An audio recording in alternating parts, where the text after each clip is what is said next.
Can you eat rice if you have type 2 diabetes? As a type 2 diabetic and you're transitioning your diet to healthier foods that support your blood sugar, question of rice always comes up. And obviously, you should know that white rice is not good for you.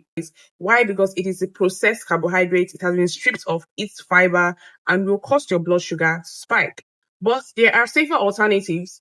You can go for what we call brown rice or polished rice. In Nigeria here, we have ofada rice. These are the types of rice that still have their fiber within them. And so that reduces the glycemic index of the rice.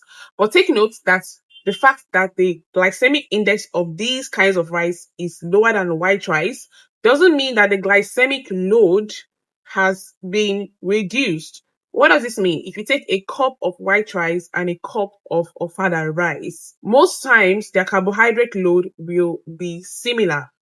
The only difference is that when you're taking ofada rice, the way your blood sugar will spike will be much gentler. It will be like a more C-shaped curve than if you are taking normal white rice and your blood sugar just spikes.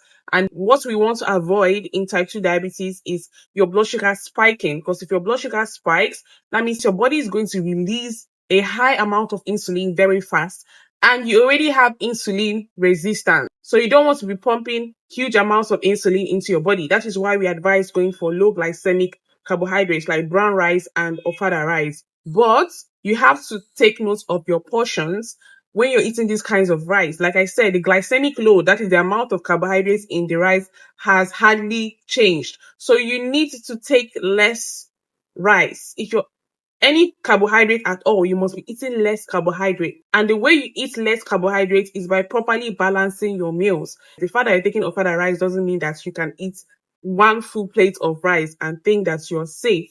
You have to pair it with vegetables, green vegetables for added fiber. That will also further reduce the spike of glucose in your body. And you also have to pair it with proteins, healthy fats, and reduce the portion. The amount of rice that you should take should not be more than half cup, or highest a cup of boiled rice. When I mean a cup, I mean a cup of boiled rice. When you boil the rice, you use those measuring cups that they use for baking. You check the amounts. If you want to really take things seriously, not more than a half cup of rice. And you pair it with green vegetables and proteins. So I hope this was useful. If you want more tips like this on how to manage your blood sugar correctly, send a message to the WhatsApp number that will be on the screen and you'll be added to our community for free.